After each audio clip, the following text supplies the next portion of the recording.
السلام علیکم۔ برصغیر میں مغل سلطنت کا آفتاب تقریباً 450 سال تک آب و تاب سے چمکتا رہا۔ 1526 میں یہاں جس سلطنت کی بنیاد رکھی گئی تھی، اس کا اختتام 1857 میں ہوا۔ صدیوں پر محیط مغلیہ دور کے بے شمار واقعات تاریخی اعتبار سے نہایت اہمیت کے حامل اور قابل ذکر ہیں، مگر انارکلی اور شہزادہ سلیم کے عشق کی داستان کو لازوال شہرت نصیب ہوئی۔ اس ڈرامے کی خوش قسمتی کے اسے امتیاز علی تاج جیسے مصنف کا قلم نصیب ہوا۔ امتیاز علی تاج نے ولیم فنچ کے بیان کو بنیاد بنایا ہے۔ خود امتیاز علی تاج بھی اس افسانے کی حقیقت کے حوالے سے شبہے کا شکار ہیں۔ انہوں نے کبھی اسے تاریخ سمجھا نہ بیان کیا۔ انارکلی مغل بادشاہ اکبر کی ایک کنیز تھی، جس کے ساتھ اکبر کے بیٹے شہزادہ سلیم، جو کہ بعد میں بادشاہ جہانگیر کے نام سے مشہور ہوا، کے محبت کے قصے مشہور ہیں۔ اسے ایک روایت کے مطابق بادشاہ اکبر کے حکم پر لاہور کے قریب دیوار میں زندہ چنوا دیا گیا تھا۔ لاہور کا مشہور انارکلی بازار اسی کے نام پر ہے۔ دراصل یہ تمام قصے یورپی مورخ اور سیاحوں کے گھڑے ہوئے ہیں، حقیقت سے ان کا کوئی تعلق نہیں۔ انارکلی کے افسانے کے مطابق اس کا اصل نام نادرہ یا شرف النساء تھا۔ وہ ایک ایرانی تاجر کی بیٹی تھی۔ سفر کے دوران اس کے باپ کو ڈاکوؤں نے قتل کر دیا۔ بعد میں انارکلی کو راجہ مان سنگھ کے ہاتھوں فروخت کر دیا گیا۔ راجہ مان سنگھ نے اسے تحفے میں بادشاہ اکبر کو پیش کیا۔ نادرہ یا شرف النساء کی خوبصورتی کی وجہ سے اکبر نے اسے انارکلی کا لقب دیا۔ انارکلی اکبر کی پسندیدہ رقاصہ تھی۔ حیرت انگیز امر یہ ہے کہ انارکلی کی خاطر اکبر اعظم اور شہزادہ سلیم میں جنگیں تک ہوئیں، مگر اس دور کے مورخین نے اس کا ذکر تک نہ کیا۔ اس دور کے غیر درباری اور عام اہل قلم یا مورخین بھی اس واقعے پر خاموش ہیں، اور شاہی محل کے ان دو اہم ترین کرداروں کا تذکرہ کرنا کیوں گوارا نہ کیا؟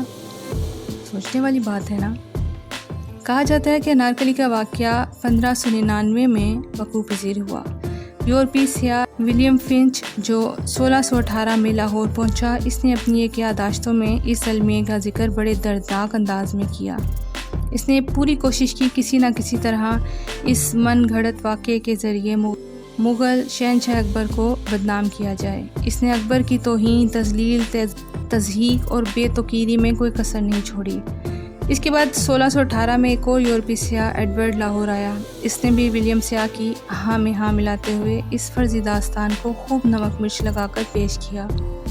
دراصل یہ ایک سازش تھی جسے مسلسل آگے بڑھایا جاتا رہا تھا۔ 4 سال بعد یعنی 1622 میں یورپ سے سیاحت کی غرض سے آنے والے ایک اور سیاح ہاربرٹ نے بھی اس قصے کو اپنی چرب زبانی سے خوب بڑھا چڑھا کر بیان کیا۔ اس کے باوجود کسی نے ان الزامات پر کان نہ دھرا۔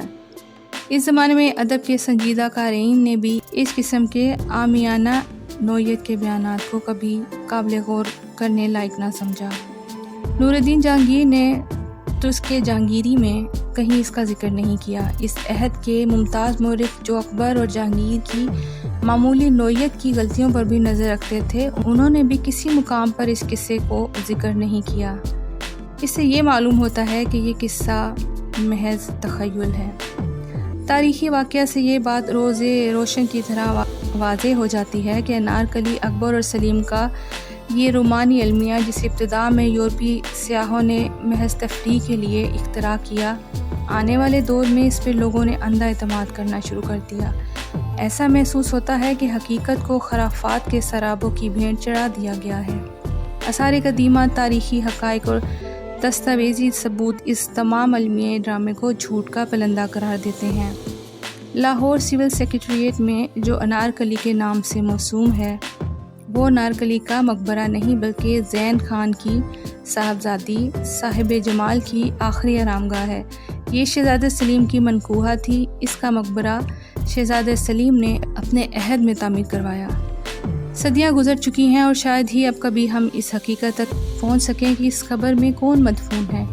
یہ مقبرہ بھی انارکلی کو زندہ چنوائے جانے کے افسانے کی تردید ہے، کیونکہ کھدائی کے باوجود اس میں سے کسی دیوار کے آثار نہیں ملے۔